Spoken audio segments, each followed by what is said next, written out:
દાહોદનું ધાનપુર જ્યાં ઉધાલ મહુડામાં બે પોલીસ કર્મચારીઓ પર હુમલાની ઘટનાથી પોલીસ દોડતી થઈ। જિલ્લાના ધાનપુરના ઉધાલ મહુડા ગામમાં બુટલેગરને પકડવા પોલીસની ટીમ ગઈ હતી। આ દરમિયાન પોલીસને જોતા જ બુટલેગરોએ ભાગવાનો પ્રયાસ કર્યો અને પોલીસ ઉપર પથ્થરમારો કર્યો। આ ઘટનામાં એક પીએસઆઈ સહિત બે પોલીસ કર્મચારીઓ ઇજાગ્રસ્ત થતા સારવાર માટે હોસ્પિટલમાં ખસેડાયા। ઘટનાની જાણ થતાં ઉચ્ચ અધિકારીઓ સહિતનો સ્ટાફ સ્થળ પર પહોંચ્યો અને આખા વિસ્તારમાં સર્ચ ઓપરેશન કર્યું।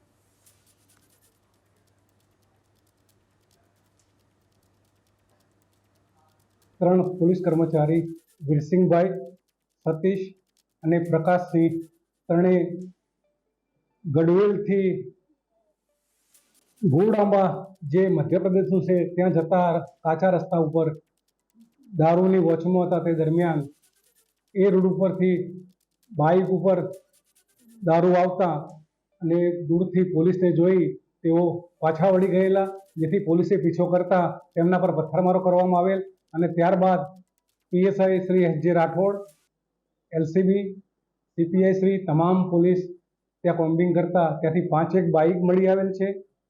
આ ભાગી ગયેલ તોમતદારોને ઓળખતા બાબુ જીગરિયા કુરાડ, ઈશ્વર જીગરિયા કિરાડ, લક્ષ્મણ પારસિંગ કિરાડ, રાહુલ દુરસિંહ કિરાડ અને રવિ દુરસિંહ કિરાડ તમામ ગોળાંબા રહે મધ્યપ્રદેશના છે।